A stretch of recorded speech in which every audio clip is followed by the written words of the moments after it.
I'm Mark Noble, and this is the Academy of Football Podcast. Yo, this is the Academy of Football in claret and blue. Absolutely massive, they just ain't got a clue. But just watch how we move, we got it here, come and see. Yeah, stepping in clean. Irons. Hello everyone and welcome back to the Academy of Football Podcast. My name's Kevin Slade and I've got a wonderful guest tonight. I've known him most of my life. Sadly, he's an Arsenal fan. We're here to talk about the Arsenal preview amongst other things. It is my mate Aaron, aka Big Ron, as I've always called him, but yes, you will know him as the Crazy Ginger Cabbie. Mate, how are you, sunshine? Yeah, I'm good. We've been threatening to do this for a while, so thanks for having me on. Well, I can't wait to get my teeth stuck into it because the Premier League is getting a bit tasty now. I thought we was going to win the league at your gaff, but we have completely fucked that, and it's now not going to happen. We'll get onto that in a minute. I know you're really itching to talk about that, but first of all, mate, as I say with most of my guests, I'm going to take you right back to the start, and I'm looking forward to this. Yeah, go on. Where did you grow up? How did it all start? So grew up, moved actually to Hainault when I was 7 with mum, dad and my sister. Went to Fairlock Primary School where I met you and a couple of other sort of mates that we're still in touch with now. Then from Fairlock we went to Hainault Forest High, which has now turned into a fucking academy, which is, I've heard that it's quite shit now. They got metal detectors going in there now. So we was probably the last bastions of a great school, but even though people thought it was shit.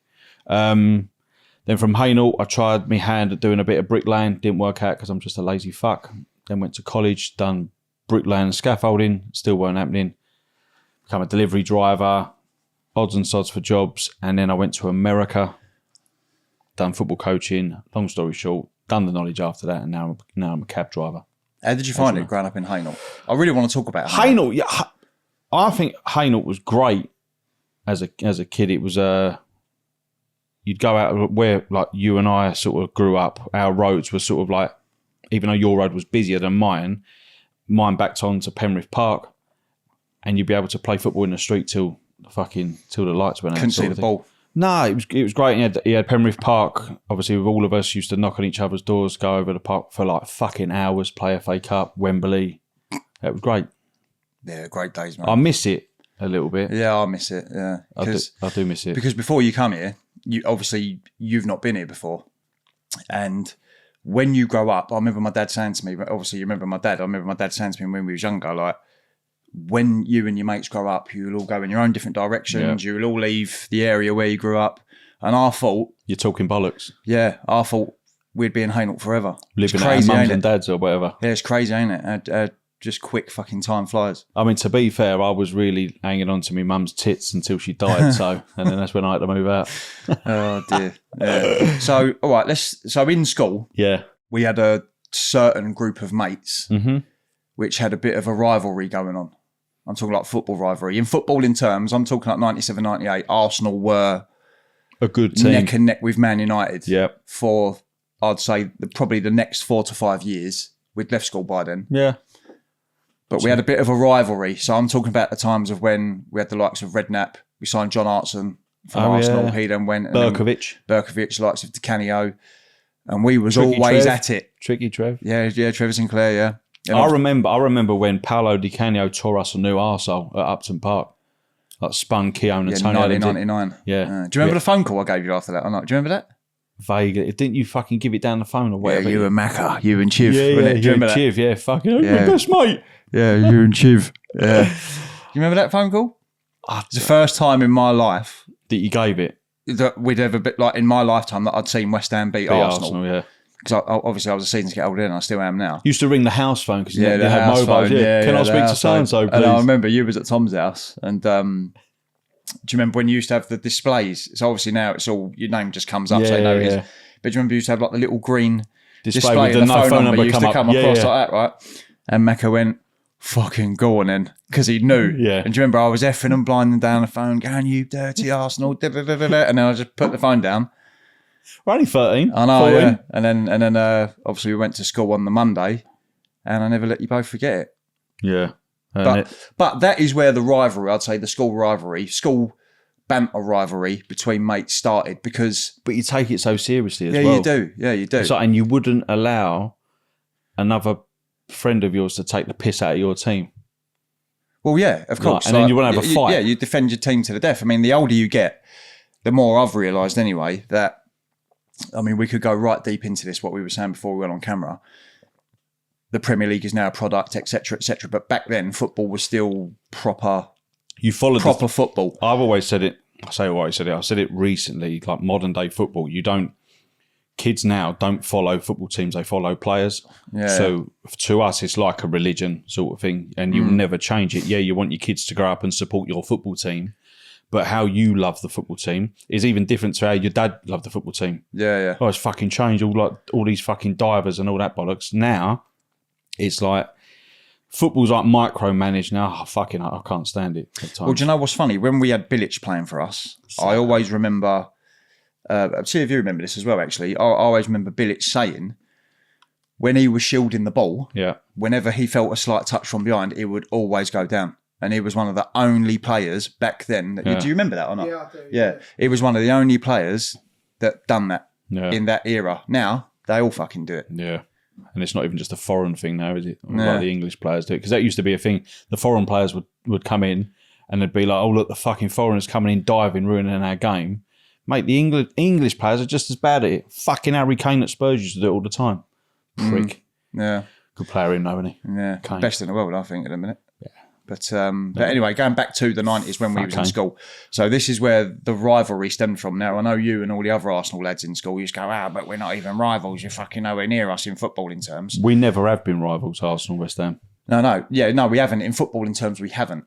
But between fan bases, it's always sort of been there. It has, because you've always tried to, you've always tried to play yourself down.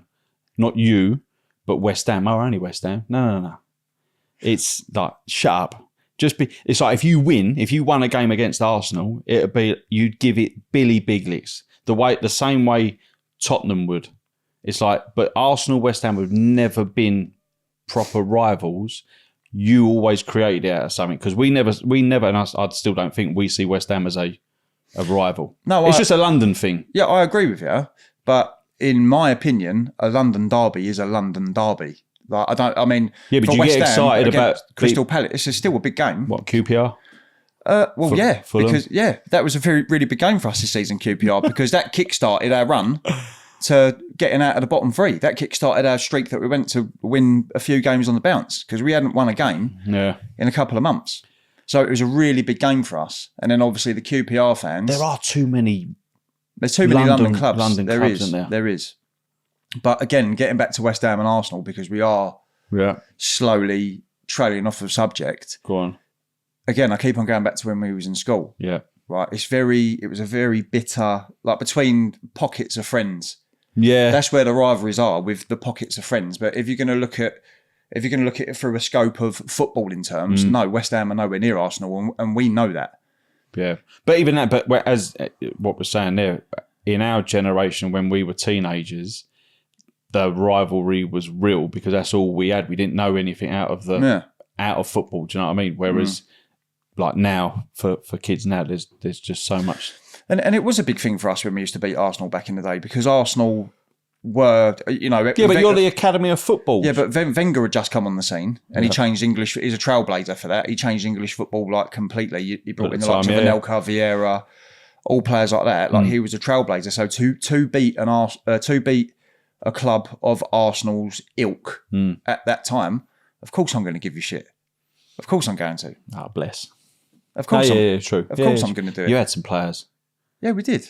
We did. But again, it's just typical. If you could have kept one of your players out of your Rios, your Joe Coles, Lampards from the academy, which one would you have kept? Would you have from the 90s or just in general? From the 90s.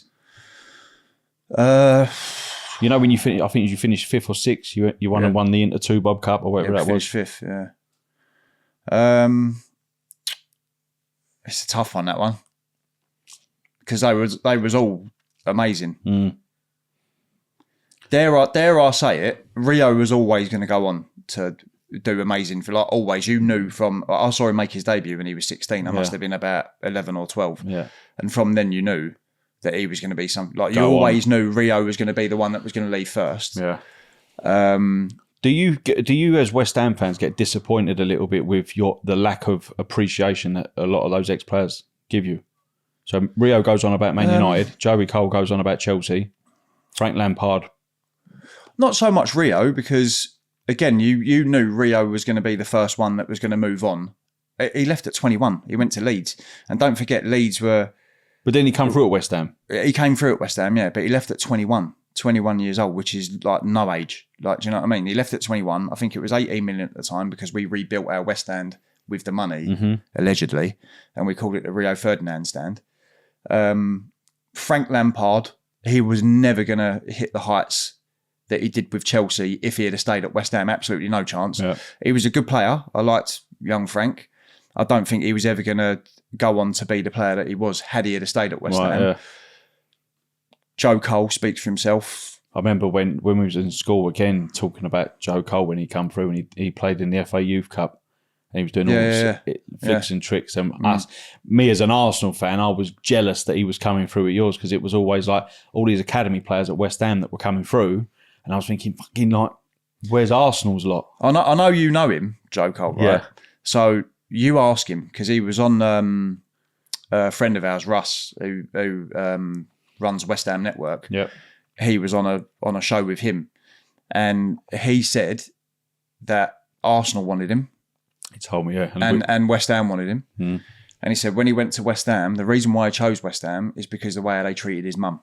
That's mad, isn't it? He said the way how they treated his mum. He also told me that he was going to sign for Arsenal from... He's from Islington, isn't he? Yeah, He's the old family. Yeah, he was going to sign for Arsenal, but Arsenal instead went and bought Reyes. Is that right? Yeah. Okay, no. Yeah. Gutted. Oh. Fucking gutted. Reyes was pucker, but I just having Joe Cole in there, oh mate, what a magician. Yeah, that's what I'm I saying. was jealous of him when we was in school. He was the one player at West Ham.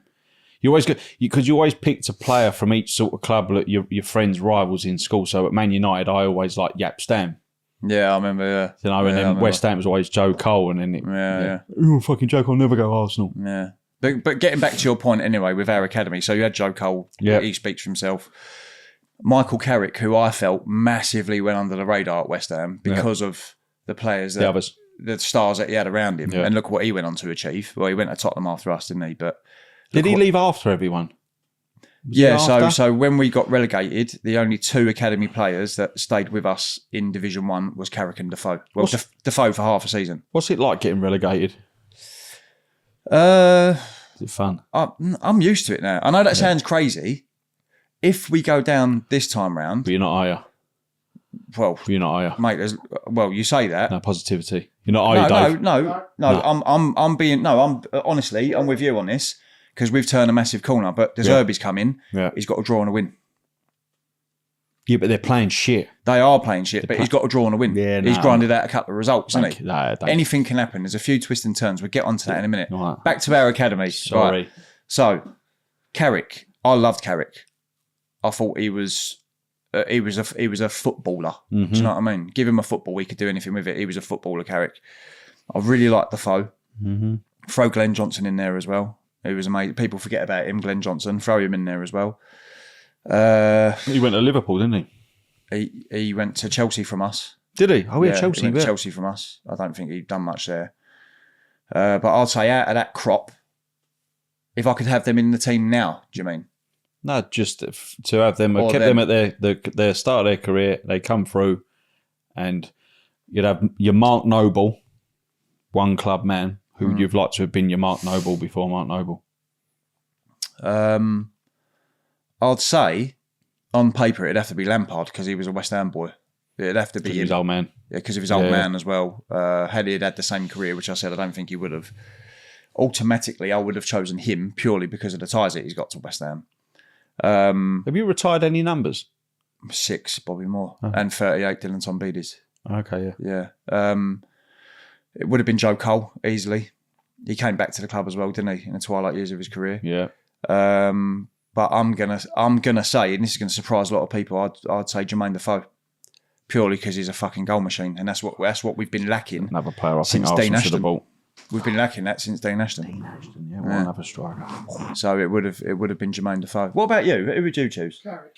Yeah. Said I that thought with you his were chest saying- and all. Yeah, with his chest, mate. Yeah, all day long. Footballer, mate. So what about you, old Merce? You kept him at the club or not? I think we should have. I mean, no, Merson was always going because he had his problems and whatnot. And we had Dennis Bergkamp. Remember how obsessed you was with him, Merson? I'll never forget. I remember when they took the number 10 off of him and you fucking cried. No, I didn't cry at that, right? I cried. My old man coming to my dad used to work nights, used to work the door, like country club, and he used to turn up at home in the morning. Sunday morning, he fucking walked in my bedroom with a McDonald's breakfast and news of the world. He went, "Here, he's gone." I went, "Who?" Paul Merson. I opened it up, £5 million to Middlesbrough. Fucking cried. Went into work. I went into school the next day. Miss Amar, wasn't it? Yeah. Got in through the doors a bit late, and I remember walking in, and a few of you cunts were like, Merson's left. Fucking fuming. I was gutted. Well, I remember when we signed Ian Wright. Do you remember Macca? Oh, Chiv. He was crying, wasn't he? Yeah. It's funny, isn't it? Like when you look back at those years. The And, rival, the little, great days. as I say, I'm used to it now. I am. And I know you say that we downplay it and go, "Oh, we're only West Ham." I'm going to counter that. I don't think that's true. I'm telling you factually that we just know what we are. We know what we are. We are a big club. No, but to an extent, I remember a phone call conversation with you years ago when those 3 fucking pleb owners that you've got or had or whatever went into the fucking Olympic Stadium and you were like, "We're getting Champions League football, we're doing this, I was this." naive. I was naive, mate. I wouldn't even call it naive. You probably genuinely felt it, and they've pulled your pants down and made you look like a fucking bunch of idiots. Yeah, I was naive, like many other Dave. like many other West Ham supporters. And I don't speak on behalf of all West Ham supporters when I say this, so I have to make that clear. But like many other West Ham supporters, I fell for the trick. Do you know what I mean? Like, don't get me wrong, you've got this shiny, big new stadium, and it was the unknown as well, because when Arsenal was building their stadium, there was always photos and footage of Wenger in there with Henry. Like, you knew no one knew what the Olympic Stadium was going to look like with the seat in there. Do you wish? She said, Brady, it's going to be retractable seating, state of the art, best in the world. Mate, it's on fucking scaffolding, Yeah, mate. bollocks, yeah. Have you seen it or not? It's on fucking scaffolding, mate, covered with a tarpaulin. They shouldn't get away with it. Do you know what I mean? I feel sorry for West Ham fans, really, because a bit like Arsenal, I said to a pal of mine, Joseph Jones, who you've had on, it like, when they tell you, "Oh, you can't extend Highbury and you can't do this to the boat," fuck off, mate. Money talks, mate. So if you had like a Saudi investor, you're telling me that the Boleyn wouldn't have been able to be turned into a nice 50,000 seat stadium? Bollocks. Yeah, but you do know there's actual plans to extend the bowling ground, because you've been there before, haven't you? Yeah. Yeah, you've been there. So had you been there since we'd built that new West Stand, the Dr. Martin stand? Right, because the away fans... Yeah, because I actually, when Tom Huddleston was playing for Hull, I remember going to West Ham Hull, but I was in the Hull end. Yeah, so that's what I was going to say to you. So if you're in the away end, to your left is the chicken run, the east stand, right, the little stand. If you look at the gap between the stand away fans and the pitch, that was left there for a reason. Yeah. Because our old chairman, Terence Brown, he had plans to build that east stand. That's why the gap was away was from a gulf. the fans. Yeah. So they had room to build the east stand. And then the new lot come in, tore it up, because obviously part of their strategy was to go to because that's one of the very first things that David Sullivan said when he took over West Ham in his very first press conference. And I quote, "Our strategy is to move the club to the Olympic Stadium." That's one of the very first things that he said when they took over the club in 2010. It's all just pure lies, isn't it? They don't get these owners, mate. They're parasites, and I know Arsenal have like spent some money in the past 6 or 7 years or whatever. They couldn't give a flying shit about us as fans. No. COVID was a prime example of like fans couldn't go to the games, and then it was like you bought not season tickets, but you could watch you could stream everything. They don't give a fuck about selling the stadiums. You don't need bums on seats. Nah, anymore. mate. You don't need bums on seats. And it's changing. And this is why I think like kids nowadays, that's what they won't. Like, you remember going up into the fucking Arsenal going up to the North Bank, hearing the fucking screams and the shouts and seeing that nice big green pitch. as a kid. Kids, I couldn't give a shit about that now. It was the smell.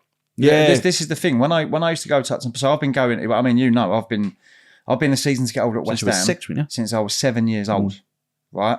The very first season that my dad started taking me to West Ham was 1990, 1991, right? And he took me to like a few friendlies, like because back then you just played on the door, right? It didn't matter. He took me to a few friendlies. He took me to a testimonial. It was George Paris's testimonial. We still had the likes of McAvenny playing for us and stuff like that. Just modern day football just annoys me. Yeah. So he took me to a few friendlies, and another thing as well, which many people don't know, he took me and my sister to Arsenal. As well. Yeah. Oh no, you told me that. Yeah, because my mum's side, as you know, they all support Arsenal, don't they? From Dalston, Islington, all my dad's side's from the East End, as you know. And typically, historically, you will always follow your old man. Yeah. Always. Yeah. But what I am going to say is, and I promise you now as well, I just preferred West Ham. But at that age, I didn't know why I did. No. It was only it was only until I got older, I remember saying to my dad, like, I like the fans, Dad. I remember saying to my dad, I like the fans. Like Tony, we still see him now at the new stadium. He used to sit next to me. Yeah. Right. And I don't know, I just felt a sense of like real you can't explain togetherness. Yeah. Even then, like you I didn't feel that at Arsenal. And I'm not saying that to wind you up, by the way. No. People want you to explain, like, as kids, why you picked teams and that. But like what you said, you normally follow, just because you don't normally follow your old man. Yeah. And like for my dad, he got taken by his uncle Trevor over to West Ham, like Upton Park, when he was a kid, when he was about 7 or 8, and then he got taken over to Arsenal. But my dad loved the red with the white sleeves, and that's why he followed Arsenal. And that was the little things. Yeah, it is. It's a smell. I remember coming out of. So my dad used to drive. We rarely used to get the train to Upton Park. My dad used to drive. As the years went on, we parked in different places. Towards the end, it was mainly in Plaistow, and we had to walk like 1.5 miles, which was fine. But it was what I feel sorry for with kids nowadays. I'm not going to put Tottenham in this category because they're still in the same area. They're still there. They've still got all the same shops, all the same pubs, the same journey. That's why I envy them. I don't envy them because they've got a 60,000 seat stadium. I envy them because they've still got what they had before that was built. Have you been to the Olympic Stadium? Your lot? Yeah. It's soulless. You get off at Stratford and you're fucking herded round. I've been to some corporate games at West Ham. So you're not really in with I'm not saying the real fans because the real fans are in the stadium, but in the experience of like sitting in the stands. But even in the corporate bit, so where the dugout is down there, we were at this corner flag here, like the home end, so the away fans are fucking down there. It's so far away, and I'm like, how do you swallow this, mate? But you cut, but as mere peasants, you can't do anything, can you? 34,000 season ticket holders have walked away, from West Ham since we moved there 10 years ago. But they couldn't give a shit. So the majority of them from Upton Park are now gone. Statistically, the majority of them that migrated from Upton Park, most of them are now gone. They don't care. They're all gone, most of them. It's only really me and a few, I'd say probably about 10,000 more that are hanging on. And then I'm just pulling it out of my arsehole, by the way. Then you want to inherit something for then your kids to then, or keep something for your kids to inherit, sorry. I took Layla there. This was, when was it? It was when we signed Haller. So I took her to a friendly. I think it was against Atletico Bilbao. I can't remember now. But we just signed Sebastian Haller. Yeah. And I took Layla, my oldest, and she fucking hated it, mate. Yeah. I know it was only a friendly, but she was just... I ain't doing this again. Yeah, she was just like... I said, what do you think then? I was all like that. And she was just like, it's all right. You know what kids are like. It's all right. Whereas when I was a kid, like and you was a kid, mate, honestly. Mesmerised. What was your first West Ham game? What was your first game? Do you remember? My very first game was George Paris's testimonial. My very first competitive game was, believe it or not, it was the game after Bobby Moore died. When they had the shirt on the pitch. Oh, really? Yeah.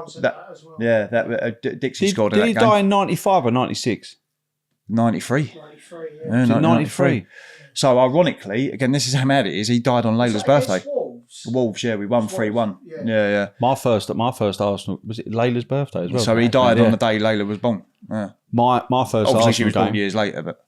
I was 6, nearly 7. It was the FA Cup semi-final against Tottenham when Gazza scored that free kick. At Wembley? Yeah. The first game? Yeah, first ever Bloody game. hell. Yeah. Good game to go to, that. Fucking slag. But from there, I was hooked because that was our promotion season as well. Football's great, isn't it, really? Yeah, that was our promotion season. Clive Allen, we played Cambridge United last game of the season. And it was between us, Newcastle and Portsmouth. Yeah. Who went up. So Newcastle won the league. Yeah.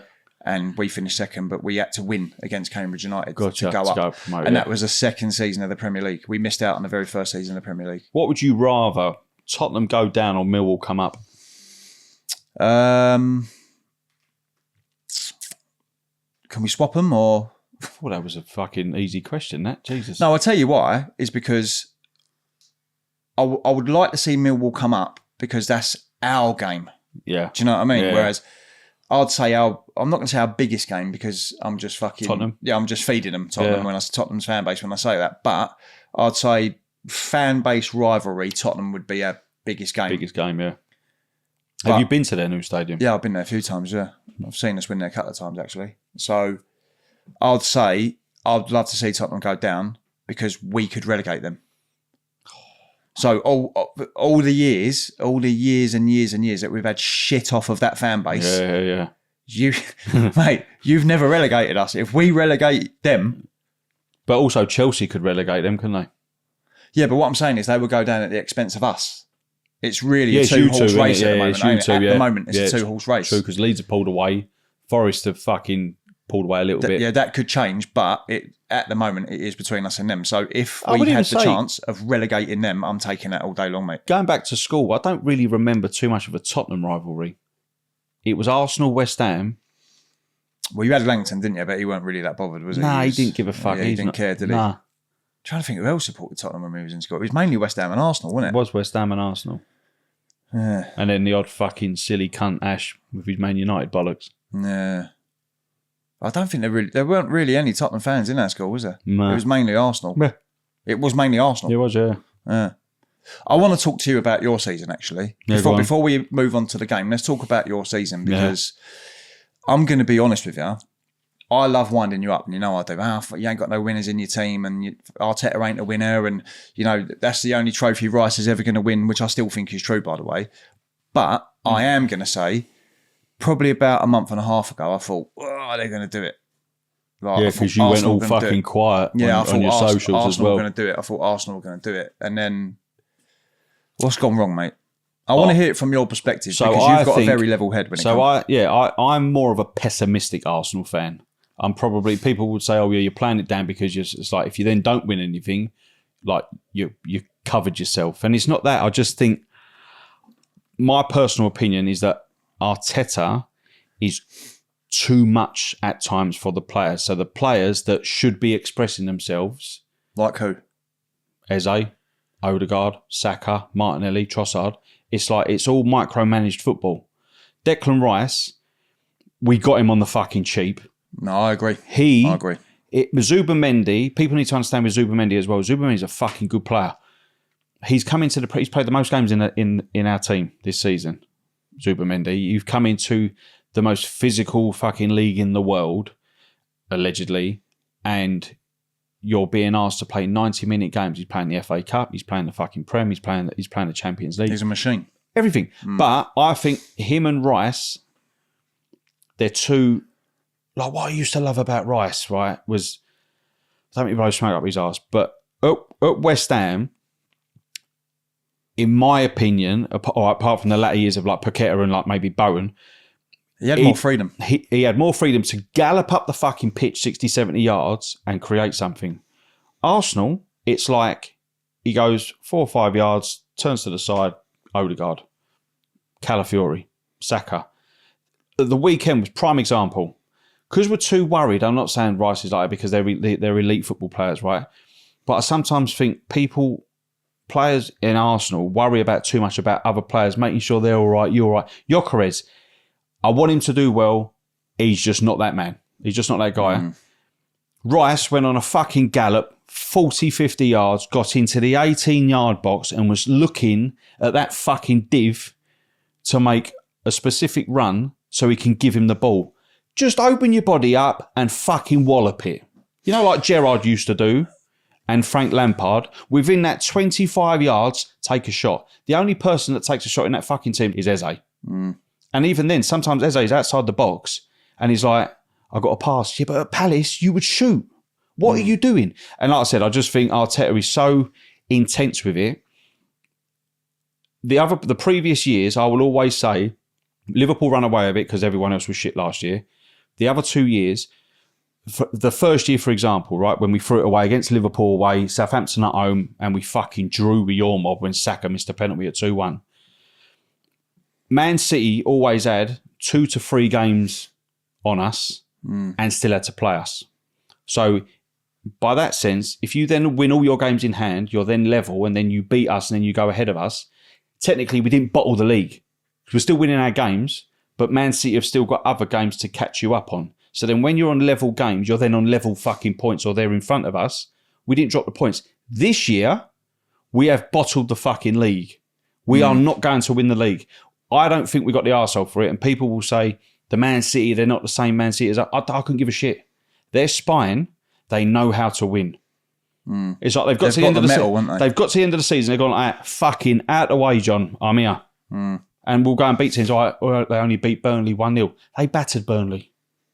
If they didn't have so many fucking greedy players up top, they could have got 4 or 5 goals. And Burnley could have nicked a goal at the fucking in the death when they played them, but it's not the point. We don't create anything. Yeah. The fucking goal we scored against Man City was a fucking block. And it's so frustrating because we should have fucking had this league wrapped up. And like I said, should have got to West Ham, 3rd game from the end of the season. We should be winning the league at your gaff. And Declan Rice, I will say every time that he's played at your gaff, I know he scored in the first year that he left. He's never played well at your gaff. You got too many of your fans give him shit. There's a lot of fans that are like, I won't say a thing. I won't boo him, but I won't say good luck. I'm glad you've brought him up, actually, Dec. The only reason he gets shit is because he's gone to Arsenal. If he went to Man United, West Ham fans would be going, go on, son, go and win the fucking treble. But because it's Arsenal, for some reason, in my opinion, West Ham think because of that fucking trophy, the last one that Declan Rice won, is that you're... The only one Declan Rice has won. You're somewhat close to Arsenal. And I remember, I think was it you or someone else? It was like, he comes to Arsenal and it's like a sideward step. It's not. We're Arsenal. We're not. It weren't me that said that. Do you know what's mad? I've had a £500 bet with a West Ham fan that Declan Rice will win a trophy at Arsenal. Are you throwing the dinner plate into that or not? The what? The Community Shield? No. Yeah. What the fuck's that? Who gives a shit about that? Right. It's a trophy, is it? This is where the pod, an ashtray. This is where the pod could get potentially juicy because the passion is now coming out in you, right? I'm glad you brought up Dec, right? Now I'm going to tell you from my perspective as West Ham's because we know Dec. Like he come through the academy. Yeah. He started as a centre back. Pellegrini threw him into midfield, and the rest is history. Yeah. Right.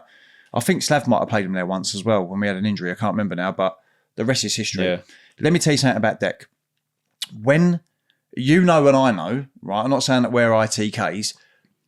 Rice wanted to go somewhere and they didn't come in for him, right? You know that and I know that because we've spoken about this. Not going to say who or where the rumour come from. He wanted to go somewhere and they never came in for him. Because they didn't have the money. Yeah. But they still didn't come in for him either way, right? So his only destination is to go to Arsenal. Now, where the bugbear is with West Ham fans, with why he went to Arsenal, listen, you're a massive club. Like, you're littered with history, Henry, the Invincibles, etc., etc. Yeah. The team that's won the most FA Cups in English football. But the bugbear with West Ham fans is because he's better than that. And we know he is.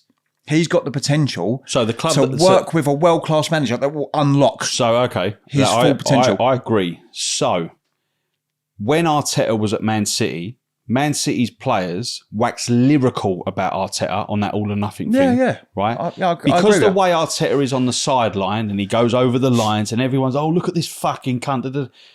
Shut up, mate, because all managers do it. But it's because Arteta is from minute one, the fucking first second to the 95th minute, it's constant. And yet again, that's why I think like the Arsenal players are a little bit like, fuck, oh, what do we do? But look, with regards to Declan Rice, right? go and play under a world-class manager. The team that we are talking about didn't have a world-class manager. He's never going there. Not a world-class manager. Could have gone to Man City, according to Eni Aluko. Could have gone Man City. He would never go in there. I ain't going to go Man City because you're not going to displace Rodri at that time. Yeah. Liverpool didn't want him. So where are the world-class managers? He's in the best league in the world. Our trajectory at the minute is we're on the rise a little from where we were. Yeah. So there was no other club to go to. Chelsea are in fucking turmoil because of the Abramovich stuff. There's nowhere else he could go. So West Ham, when they go, Deck, we'll give you a fucking lifetime contract of 250 grand a week.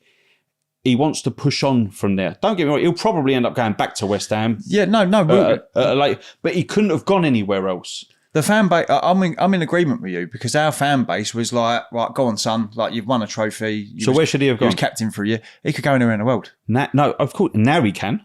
Then he could have. He couldn't have. He's world class then, mate. No, I know that. But at the time, because, and this goes down to like England selections as well. When you are at specific clubs, you get preferential treatment. You aren't going from West Ham to Real Madrid. Julian Felbert did. That must have been a tax evasion. Do you remember that? He fucking fell asleep. He fucking fell asleep on a bench. So I will not have you say to me, Declan Rice ain't going to go from West Ham to Real Madrid because fucking Julian Felbert. Yeah, went there, mate. Like I've said to you before, what I think about Rice, he is Arsenal captain. It's like recently you can see it's happening. So Odegaard might lead the season. I've been saying it. I said this on the. Sorry for cutting you off. Right. I said this on a podcast with. We had Ricky Raymond in here, right? And we was all discussing because I actually said I've got Aaron coming in for the preview, and we was all discussing Deck and how he's going to feel when he plays against West Ham. And I made the point of saying I've got Arsenal mates that always say he never turns it on, i.e. you. Yep. And at West Ham, and even sometimes at the Emirates, it's not. It's like it feels like. I don't know. Listen, if he ain't a world class player, you ain't paying 105 million for him. And you're saying you got him on the cheap.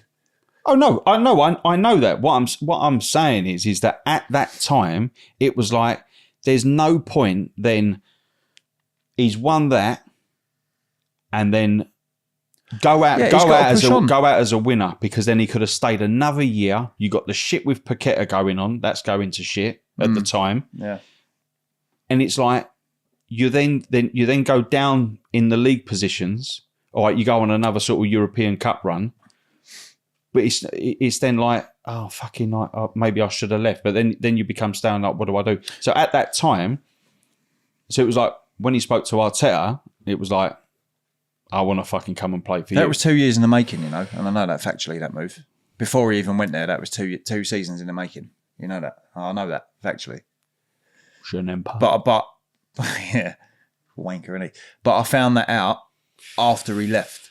So what you got to remember is at that time at West Ham, I know you're saying we was on the decline and he won that. No, I don't mean a decline. I just mean like certain things were going on at the club. That was damaging for us when he left, purely because we've lost Declan Rice. But the season before that, we lost the club captain, Mark Noble. He retired. Yeah. So in the space of a season, we've lost our big players, club captain and his lieutenant.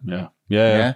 And getting back to the point of him going to Arsenal, you're never going to understand unless you're a West Ham supporter. Like I keep on saying, you're littered with history. You're a fucking huge. But like we lost club. Ashley Cole to fucking Chelsea. You're a huge club, but we know Deck and we know what potential he's got. And as you rightfully said, he's not allowed to express himself at Arsenal. Had he played under a world class manager, Arteta's not world class. He would easily be winning trophy after trophy after trophy, and he would probably be one of the best midfielders in the last 20 years in the world. I would say. Name the club. He could have gone anywhere, mate. I don't need to name a club. He could. He's that good. He could have gone anywhere, regardless of whether they're coming for him or not, or whether he's not going from West Ham to Real Madrid. It's happened. Stranger things have happened.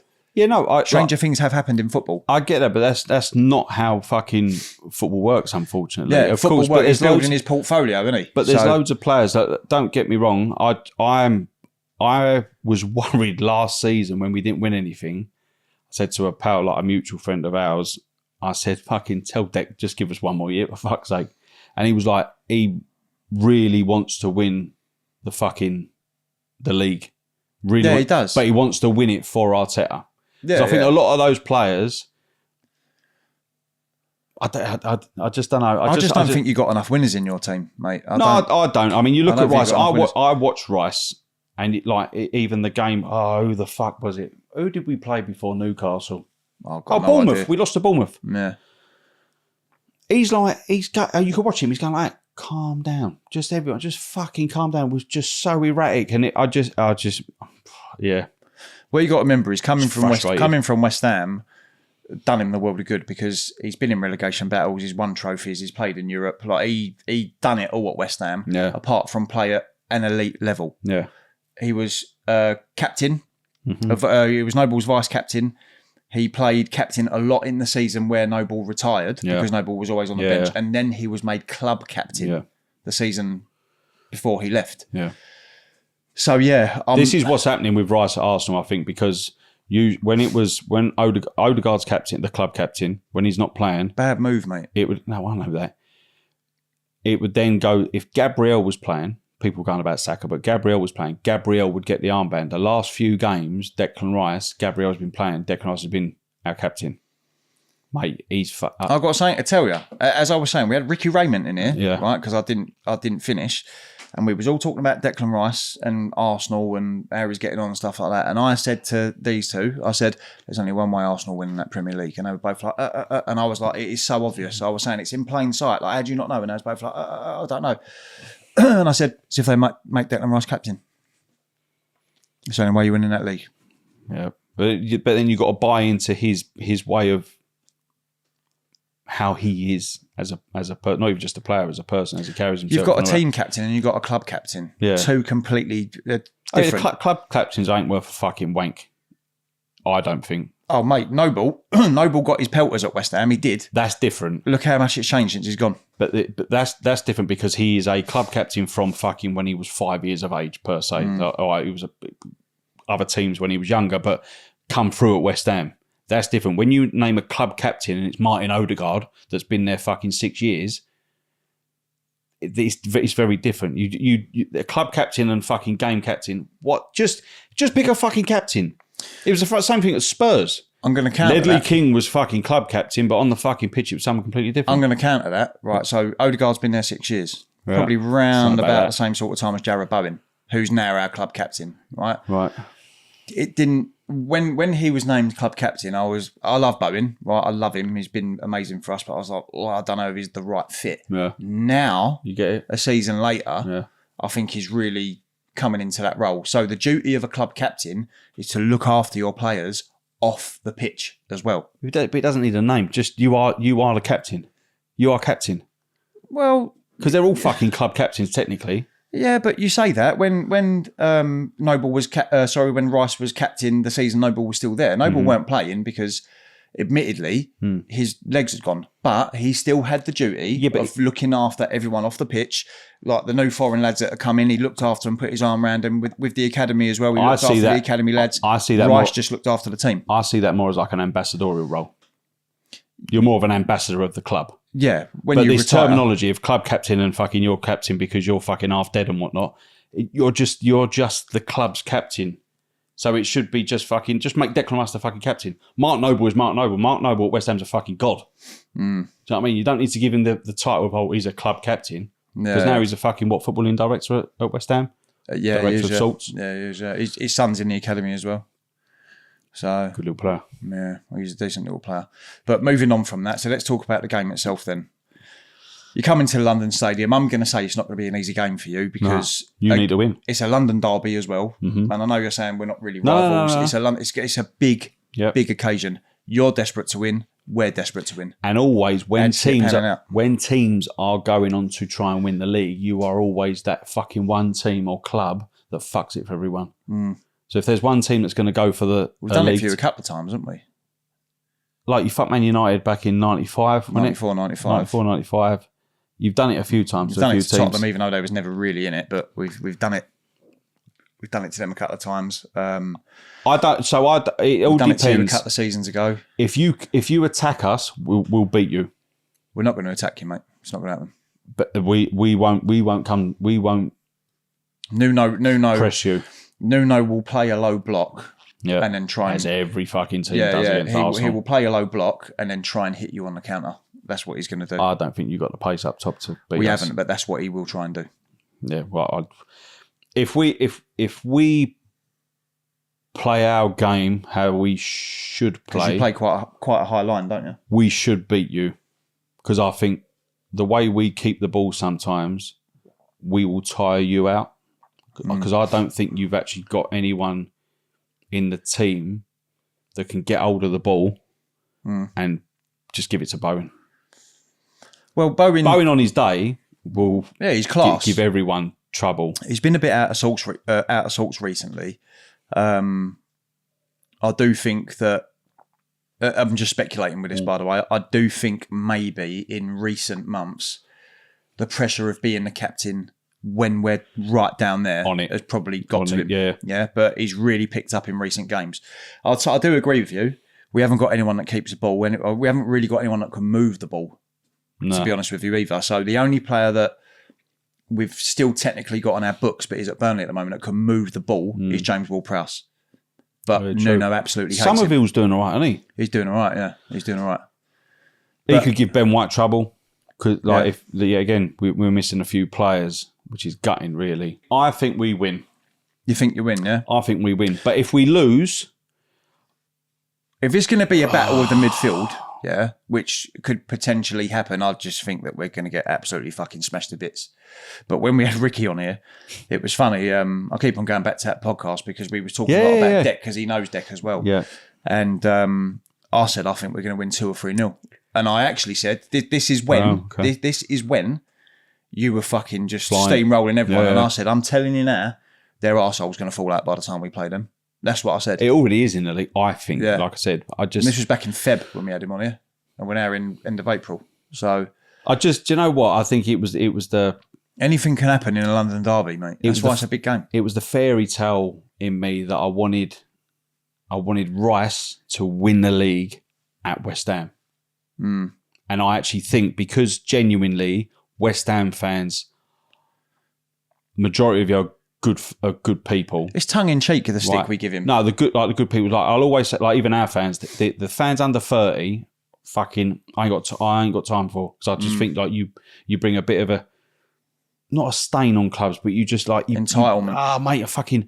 But the West Ham, the West Ham fans, the old school fans, I think that if Declan Rice won the league, a few or quite a lot would turn around and be like, do you know what? Fucking good decision for your boy. Like, well done. Now fucking leave them. They're cunts. Go to Real Madrid. I think when you said that West Ham fans give him stick, a lot of it is tongue in cheek. You do get your pockets. You fucking wanker there, which I don't understand. I don't get that. Oh, not all of them, but there are. But listen, I have been to the Olympic Stadium where I've heard it. What they've said. I have, yeah. And at the Emirates, and even in conversation with West Ham fans that I think it's more so that because that hurts him. By the way, I know that as well. He's hurt by that. Rice. Mate, he's really hurt by that. Definitely, because he's not. And like he made a comment that West Ham, like not yet again, some West Ham fans will use it as an excuse to beat him with. Oh, when he moved, he said, "Oh, this is what a proper football club is." He didn't say that. What he turned around and said I now know what football is. That's what he said. What's wrong? What is wrong with that? But yet again, if he went to Man United, Chelsea, Real Madrid, and said those exact same fucking words, West Ham fans, those fans, wouldn't have a problem with it. It's because it's Arsenal. And because Arsenal's fan base, the AFTV, because predominantly the world of football hates all of them, it's like they then associate that with him because of what he said. The trouble is, though, again, I'm going to counter that, and I'm going to get back to rivalry in football, yeah? West Ham don't come nowhere near those clubs that you've just named in football in terms. Fans-wise, we hate Man United. Yeah. We hate Chelsea. Yeah. So had he have said that, had he have gone to those clubs, we would have felt the same. I would have said, it's particularly Man United as well, because I would have thought, you fucking cheeky little bastard, Man United is shit. But do you know what it is probably? Is because I'm the Arsenal fan, I'm taking it more as a fucking you're emotionally invested. Jibe, you're emotionally invested. Which you should be. And at the end of the day, all these fuckers, they're on 250 grand a week. They could give a shit. Really. Not now. Back in the day, they paid for their mortgages. It was like we could different. finish this podcast and we'll go down the pub down the road. Tony Cotty will be in there. It's the end all be all back in the day. End all be all back in the day. Football. Fuck football. For mugs. So you're saying you're going to win. What's the score going to be? I think we win 2-0. Comfortable, yeah? No. Who's scoring? Fucking Gyökeres penalty and a Gabriel header from a corner. Fucking, we can't create shit. At least you're honest about it, though. It does my head and this in is so why I'm much. so glad that I had you on, because I could have invited any Arsenal fan on here who are well connected to the club. I'd have cunted you But off. I just knew what they were going to be like. And I've said to you, didn't I? I said, I'm going to ask Aaron to come on. I said, because he's got a very much unbiased opinion. And I've also got a mate who supports Tottenham. Shout out Ross, by the way. Fuck Ross. He's a dirty Tottenham fan, but he's very, very, very unbiased. Yeah. And he's the only one that I know that's like that. He's very, very, very unbiased.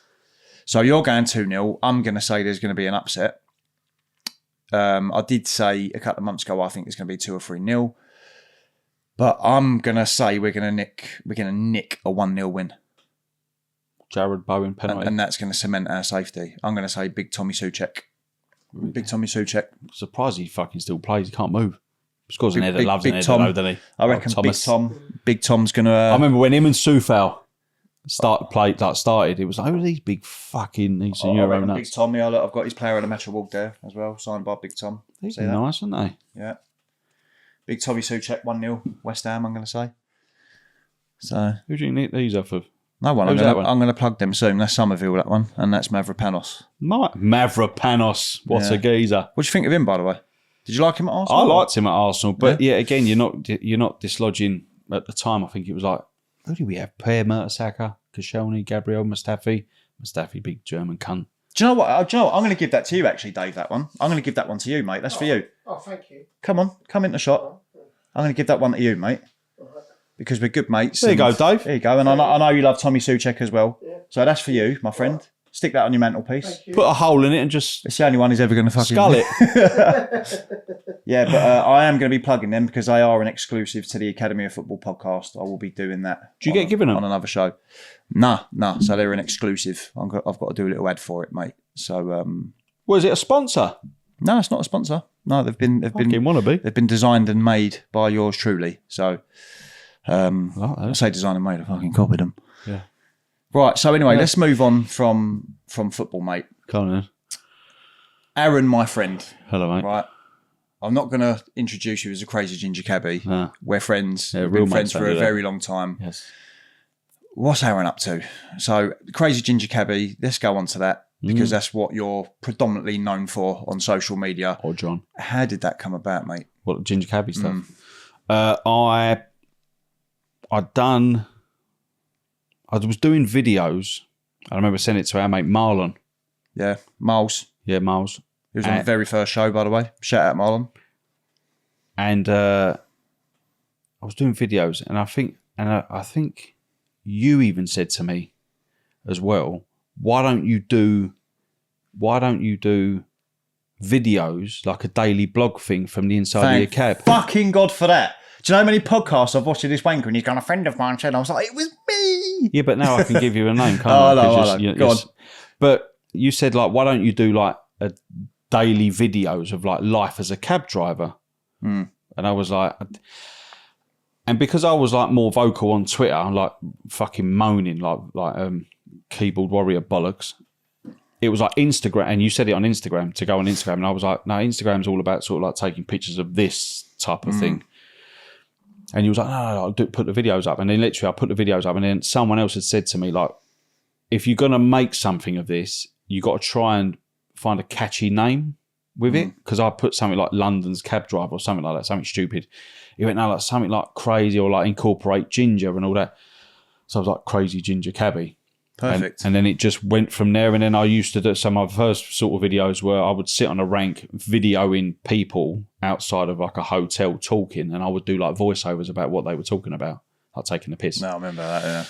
And then and then from there, it then just went on to sort of rants talking about everyday life, like fucking football. I don't talk race, religion, or politics because those are sort of, they're not even arguments.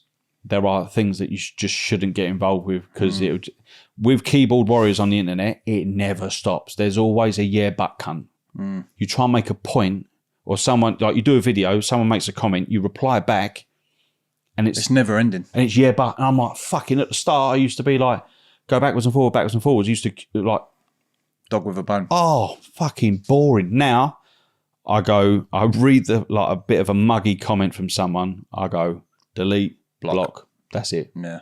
Ain't worth my time. Best way to be, mate. Sometimes I give people a little bit of 5 minutes. I go, right, the engagement's just earned me $17.99. Now you can fuck off. And do you know what? That makes me laugh. Like with friends, right? You'd hear stories or comments from like, you talk to one mate and he go, oh, I spoke to so-and-so the other day. He goes, oh, he was saying, oh, Aaron's a fucking moaner, and he da-da-da. You see that same geezer pull up on your fucking drive. Oh, how is it? How you doing? Fuck off, cunt. Like you're half slagging me off, like we're meant to be mates and whatever. You're half slagging me off. Oh, you doing all right out of it? And I would say to people, I get £1 a like. So when there's videos that have got 20,000 likes, I'm in their head paying rent. It's not £1, it's 50p, but whatever. Yeah. So and it just went on from there. And then COVID, before COVID, I'd done a video on International Women's Day, just taking the piss out of that. That got me about 2,000 followers. COVID happened. That's really that's the one. Is that the one that went viral? That was went one of your videos that went yeah. viral. That was a viral one. So would you say that was the gateway to? Yeah, I repost that every year. Yeah, International Women's Day. I've done it was blinding. 8 years. It was blinding. Great at the time. And then COVID happened, and then you had like geezers going on romantic walks, adopting a dog, like putting up shelves in houses and going on Peloton bikes. And I would take the piss out of like what their conversations were with their wives and all that. And then like some of the celebrity world would then start following me. And then some of the things that the celebrities were doing in everyday life, I would then take the piss out of what they're in the news for. And then it's just grown. Give us an example. I mean, I know that you've done quite a lot of them, but give us an example. Have you had a celebrity that didn't know who you were and then they've engaged with you and been like, who the fucking hell is this? Have you had anyone that's really bitten, like taking the bait? No, not that. It was just, I remember I'd done a video on James Argent. People that don't know, James Argent is my cousin, you know. So people would go on about how fucking, like, especially fucking... Was it you called him as well? Water buffalo, wasn't it? Yeah, water buffalo. Like fucking women. Women would go on about how fucking inspirational he is about like getting slim. He's the only geezer I know would sniff a load of gear and put on weight. But he ain't gone down the gym. He ain't worked out. He's not done like some fucking big 6-month course. He's had a gastric band. Yeah. But then you got people saying, and so then I would take the piss, oh yeah, like look at me, but still sniffing gear. And he's the only geezer I know that can call Gemma Collins a fat cunt and get away with it. And still then be invited on Loose Women. Yeah. Be like, oh, James, we love you. Because he's a bit of a fucking plonker and he was fucking gnawing on Mark Wright's Corey on fucking Towie for 6 years, people feel sorry for him. So, yeah, like talking things like that. So, as you know, like general pub chat is like my material, which people sort of, I think, warm to. And a lot of like ex-football players, so like people like Jimmy Bullard, for example, follows me. Rio Ferdinand, you got Eddie Earn, Joey Cole, Declan Rice. I ain't going to name drop because he's currently playing. He might unfollow me now, but whatever. Yeah. So I think I'm doing something right. Listen, it's for some people and it's not for others. That's cool. Like my missus hates it. Well, listen, I would say that you're a bit like Marmite. So I'm going to separate Aaron the person from the character Crazy Ginger Cabbie. It's a very how can I explain it? I'm not going to say edgy, but you're very smart with how you portray that character because you're just on the cusp of going just that little bit too far and then you just put a lid on it like straight away. Yeah. Whereas you would get some people out there that would just go just that bit too far and that's the end of their career. Like done. Yeah, true. So you're very smart. But Aaron the person, I grew up with Aaron the person. You've always been witty. You've always been a piss taker. But I've always said to the people that don't know Aaron the person, who know the Crazy Ginger Cabbie, I've always said he's got one of the kindest hearts that I know. That's gay. It is gay, but at the end of the day, I'll speak the truth. You know me. We've been friends for a very long time. I say it how it is. I speak the truth and I don't beat around the bush. And I've always said, but he's not like that in real life. No, yeah. People think it is. I've had people in the cab as well that go, you're quite normal. And I'm like, that's just a 1 minute clip of like just shit. Like, do you think I could be like that for 24 hours? Absolutely not. I mean, if I was on the fucking curve, maybe, but... Yeah. Would you say the creation of the Crazy Ginger Cabbie and where it's got to? Would you say that was a bit of a sort of driving force because of your mum?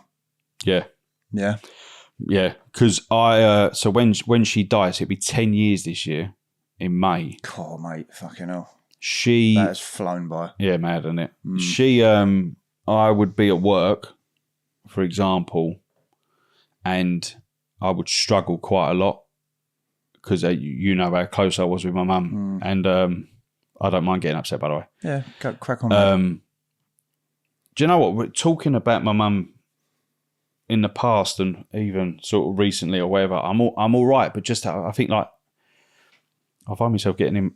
I think it's because it's close to the anniversary. I think I get a little bit more emotional. But yeah, so with my mum, when she did pass, I would be at work, and then I would think about her like naturally, and then I'd get really upset, and then I'd drive home, and then it was like, I don't know what to do. So then I had counselling for like fucking best part of like 9 years. It was like twice a month, and it went to like once a month. Did you go private? Yeah. And then like I found like with the videos, not expressing myself, but sort of like taking the mickey out of life in general, because you know my mum, right? So she never minced her words, told it like a bit like your mum. Tell it how it is, like the old school East End women would be like, speak your fucking mind, you don't like it, I couldn't give a shit. And that's what my mum was like. So I sometimes think to myself like, and that sounds really weird, but what would mummy say? What would mummy be doing? What would mummy say to me? She'd be like, as long as you're just as long as you're a kind person, just express yourself. Just do what you want to do, but just be kind. And that's where the videos sort of have helped me sort of like take the piss sometimes out of friends, family, like fucking even like my own dad, my nan, like random people as well. So it's never, and like who said it in the past? I don't want to say a celeb, but I remember a blue tick said to me, no one's safe. So in the sense of like, I take the piss out of Joe Blogs, I'll take the piss out of that celebrity, but then I also take the piss out of my missus. So everyone gets it. So it's not like I just go after one demographic of people, and I'll even take the piss out of myself, take the piss out of the kids or whatever. I don't put the kids on socials, but do you know what I mean? So, but yeah. So mum was the inspiration. Mum was really, because it was like, I saw it as like my mum, what would my mum tell me to do? Just fucking get on with it. As I say, when we was in school, I wouldn't say there was a couple of times where I had a couple of run-ins with your mum. There was once as well when I think you nearly broke my arm and I booted you. I remember it like it was yesterday. And it was an accident. I might have fell on it. Yeah, let's just say it was a controlled accident. Let's just say that, right? And I remember kicking you. Yeah. And always forgotten. We shook hands in school, moved on or whatever. And I shouldn't laugh really, but I remember we knocked on your door. Bearing in mind, we're about 13 at this point. And we knocked on your door. See if you remember this. You know what I'm going to say, don't you? It was me, Ash, and I think Fraser might have been there. Did my mum ever just have a go at you? Oh, mate, your mum come out with like a fucking potato peeler. Right? And she went like this to me. She went, he couldn't fucking go football training last night because of you, you little... like that. And I was like, but we made up. Like that. And then you was like, Mum, leave it out. And I remember when we went to play football in the park, and I then went to you fucking grass. Oh, I thought we made up. Yeah. Yeah. My relationship with my mum and dad was always like, I never not told them anything. So good and bad. It was like I just told them. I remember there was a girl in school that the rumour was going around that she slept with a sixth former. We won't say her name. All right. I don't think I remember that rumour anyway. So. And it was, the rumour was being spread that I was spreading the fucking rumour, which I swear on my mum's ashes I never did. I don't remember that. My mum, I went home and I was upset because I was scared that the sixth form was going to bash the shit out of me, right? Like a cunt. I told me mum. My mum went, right, I'm fucking taking you to school. We went to the school in front of the assembly. Mr. Foley, Mr. Deary, everyone was there. We walked into assembly. She went, who the fuck was it? Oh, I remember that. And I pointed and she went, you outside now, talking to Mr. Deary, Mr. Foley. And she went, if you don't fucking sort it, I fucking will. Yeah, and it was like, the girl then admitted that I wasn't spreading a rumour. Culprit. Yeah. And then it turns out that the girl's mum used to go training at my mum's gym, rollerball. Remember rollerball? Yeah. City Limits. Yeah. Yeah, just little things like that. So, when I think about, like, my mum, I'll always, anyone that's going through shit or through troubles, and I've had a lot of messages through my Instagram, Facebook as well, where when I talk about sort of things that happen to my mum or me or whatever, it helps other people. Like being open and honest about stuff. Do you feel like that's your mum's work as well? No, she's dead. Yeah, but what I mean is, Joking. do you, when other people reach out to you and you talk about your experiences, is that tell it? Yeah. Do you feel like that's your mum's work as well? Yeah, I think so. Yeah. Because, but also I look at it that there are other people that are in situations that are going through other things or similar. They feel that they can't talk, and it's like you find that when you talk to your mates, you feel like you're boring them, and your mates are your mates, and they'll always be there. But don't be scared if you want to go and get counselling. People will be like, no man should go and get fucking therapy and all that. I've done it, mate. Go and talk to someone neutral who shows no bias about stuff. And I went through a lot of shit with my dad at the time, and it was like she taught me, like the woman who I would see, she taught me, she went, your dad, like other people, your dad is the way he is because that's the way he is. He's not doing that because it's you. That's how he is. So don't take things too personally. It took me a while to process it. So how people are, don't take things personally. Just realise that person is exactly who they are to other people. You're nothing special. So don't take shit personally when they are acting the way they are. And I'll try to use that. It's really good advice, that, because I've done therapy and counselling it was just after COVID. Yeah. So me and you were talking a lot through COVID about various things. We're not going to go on to that. We go into that on this podcast. But you remember Steve? You remember Steve? He took his own life. And I'd say I had a mountain of issues before that, which I blocked out. You know, quite a lot of it. Again, I'm not going to disclose it on here. And I'd say that was the tipping point for me, having a mental breakdown. I had a mental breakdown. That's what I had. I was signed off of work for 9 or 10 months. Fucking social sponges, Dave. Yeah. I was signed off of work for 9 or 10. I say signed off, I'm self-employed. So I wasn't technically signed off. I was under contract somewhere at the time, and I tore the contract up. I was like, I didn't care. Like, I was like, I can't do it. Jeremy Kyle and digestive biscuits. Yeah, I was struggling. It weren't even that, mate. I was day-to-day life was a struggle. I was struggling to get out of bed. Yeah. As soon as I opened my eyes in the morning, I knew what type of day I was going to have. As soon as I opened my eyes in the morning, like I just knew. Depression.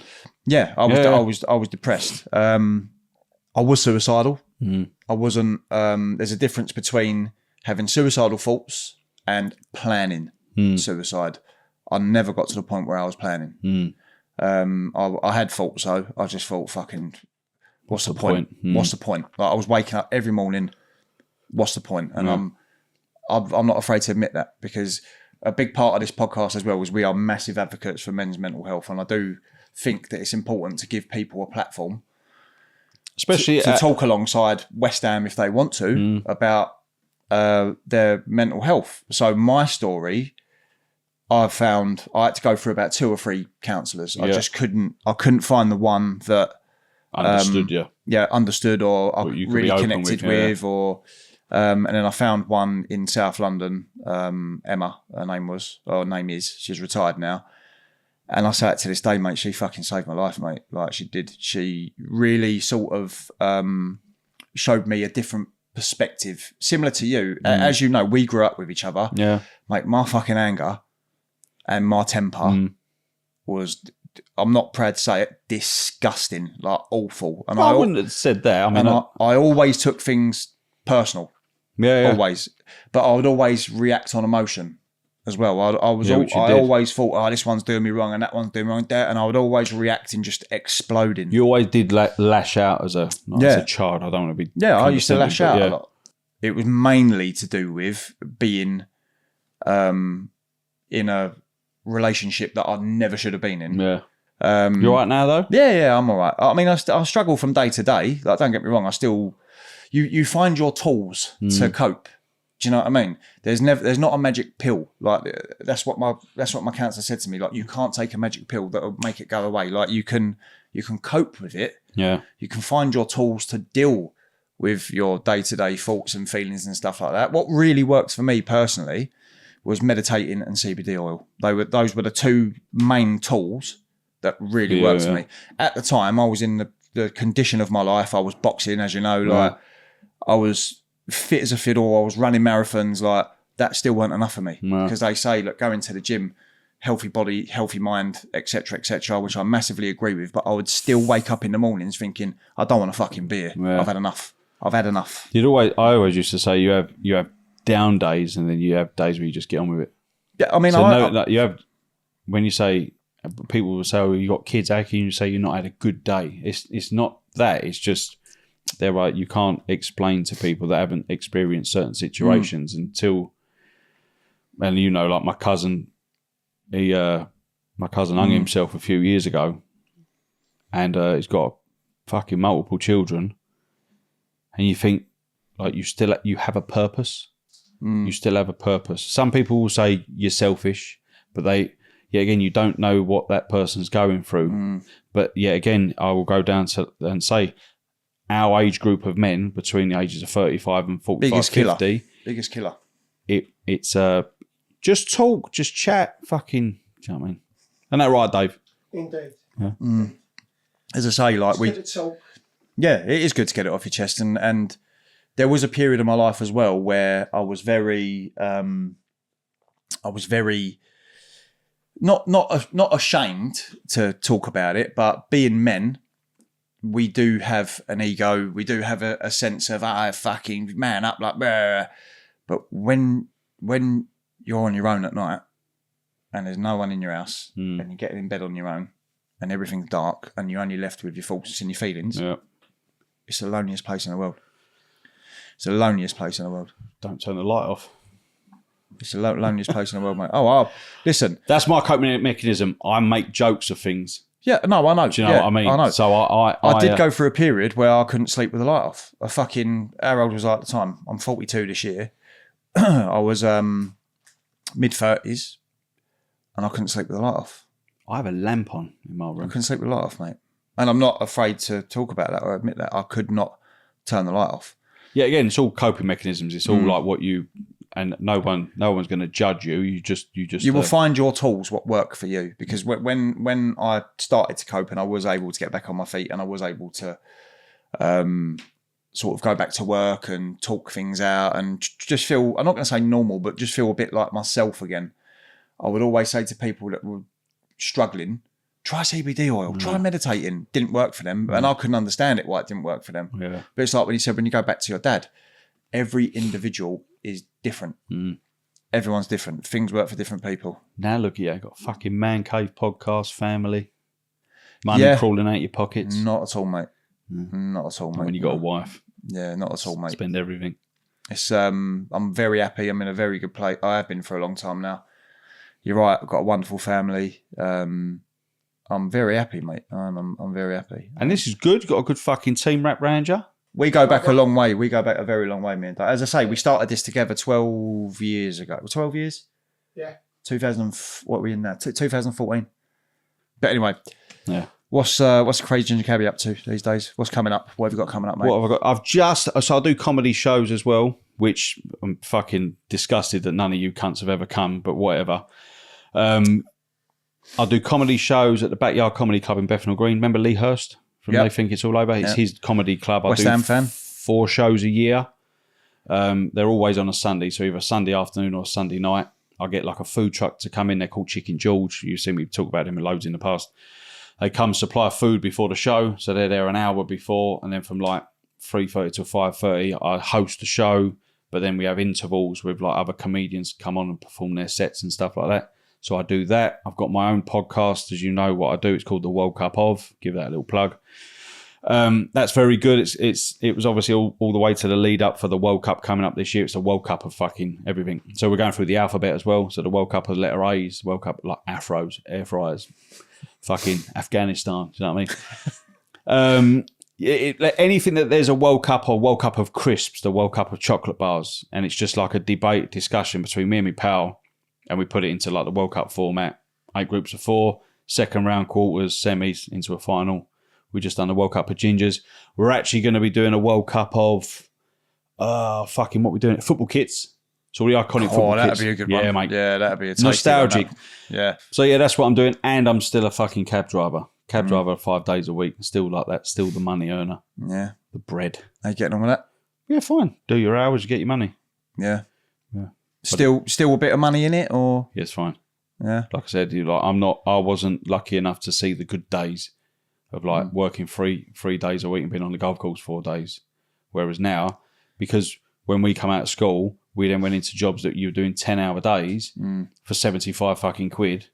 When I do 10-hour days now, and you get a bit more than that, it's like working 10 hours it's no bother to me or us. Do you know what I mean? Well, you enjoy it as well, didn't you? And, and to be fair, it is a big part of what you do as a side project as well. Side hustle. People ask me like, would you give up the cab and all that? Like, I don't think I could. Yeah, you love it. I know you do. Yeah, I like it. I can't listen. I can't stand the day-to-day fucking ag on the roads and all that stuff. But I just, but yeah, like it keeps it gives you material, or me material anyway. Because when you meet other people, you see things on the side of the street that reignites a bit of material. You hear something and you're like, there's always something going on, isn't there? Oh yeah, and then like I said, it gives you material for your videos. So my videos, I don't pre-record stuff and I don't write stuff and I don't go, right, I'm going to talk about this today and I'm going to mention da da da da. I press record and do it. Yeah, you just get on with it. And then if I have to do it 2 or 3 times, I'm like, I ain't doing it because it's not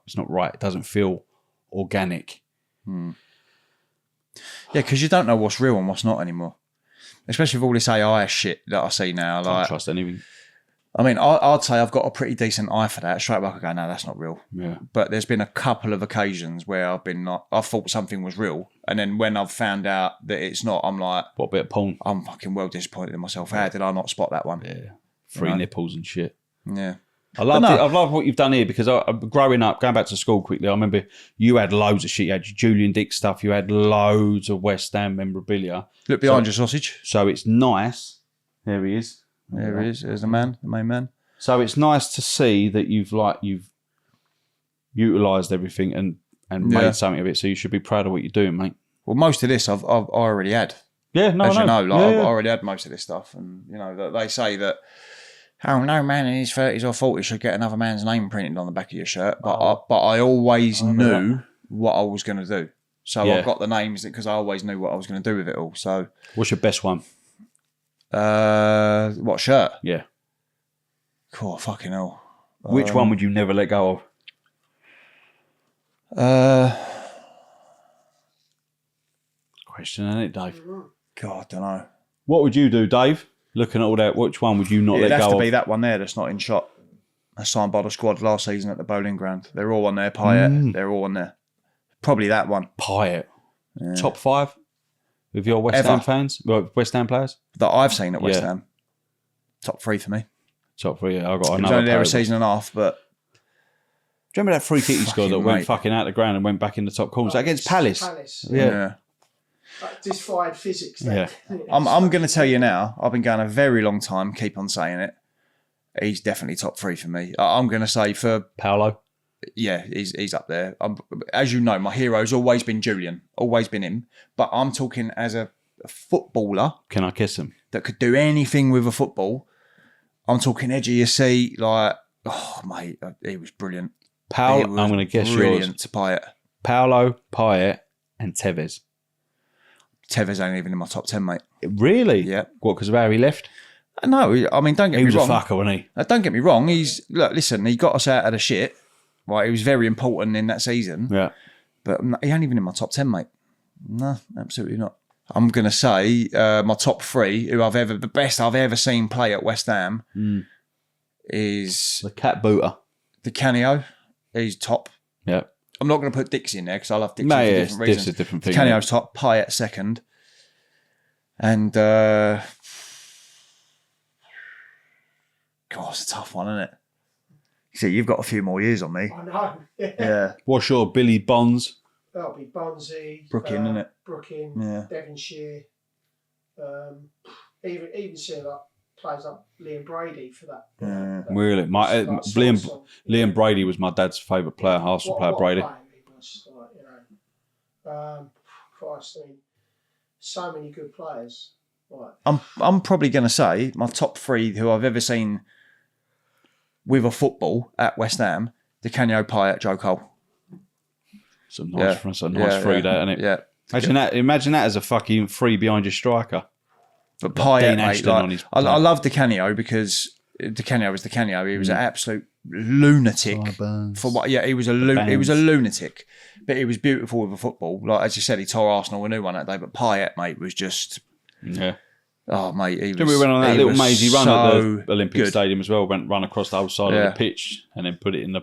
Good player. But another thing as well is before we wrap up, I'm going to ask you a question. Go on. And you're going to be very surprised by my answer, by the way. And I always stick to this. You might even already know. But who's the best player you've ever seen play in the Premier League in the flesh? Premier League. Well, think of all the players that you've seen as well. Where's in the flesh, so you're not talking TV, you're talking there. I'm talking in the flesh. Because anyone can watch like a world-class player on a telly, you know what I mean? Who, the best footballer... I'd say, well, I'll go first because I think I know your answer is going to be, all right? Yeah. So don't forget, all the years I've been going to West Ham, I've seen Cristiano Ronaldo, I've seen Thierry Henry, I've seen some proper footballers, mate. And I've always said, even to this day, the best player that I've ever seen play in the flesh is Dennis Bergkamp. And that's a wrap. Is that your answer as well? He's the best. He's honestly, mate, he's just... I remember we played him in the FA Cup. I think he got sent off that game. Lomas, yeah. And I remember the ball. This is back in the day when the keepers just used to boot it upfield. Yeah. I think, who do we have in goal? I think it might have been Craig Forrest to just like drop kick the ball. It was like Berbatov, mate, just like killed the ball dead. Like just absolutely like dead. A cushion. But he weren't even looking. Yeah. That's what I'm saying. He was looking at the space around him and he just killed the ball dead. I'm adamant you can't coach that type of stuff. It's just you got a natural God's gift. Mm. And then... Do you know what? I actually feel quite bad tonight because... I am going to tell you. Sadly, it hasn't come in time. I've actually got you a gift. Have you? Yeah, I've got you a gift, and it hasn't come in time though. Well, fucking, we'll have to do it again. Do you want me to tell you what it is or not? I was hoping that I could give it to him on camera. You've already got yours. No, it surprised me. Are you sure? Yeah, do it with like the edit of the thing. You sure? Yeah. All right, okay. I've got him a nice gift, by the way. Yeah, do it as like an edit. Gift. Yeah, that's cool. You fucking deserve it. But, Yeah. you know what I mean? But Thanks anyway, for Declan Rice and thanks for having me on. Yeah. Cheers, mate. But anyway, we're going to wrap up, Ron. Cheers, mate. Love you, mate. And you too. It's great to nice see you. And thanks for the 3 points in May. Let's have a pizza. But anyway, thanks everyone for tuning into the Academy of Football podcast once again. Please don't forget to like, comment and subscribe and follow all of the socials. And there's one thing left to say. Come on, you Irons. Here you go, mate.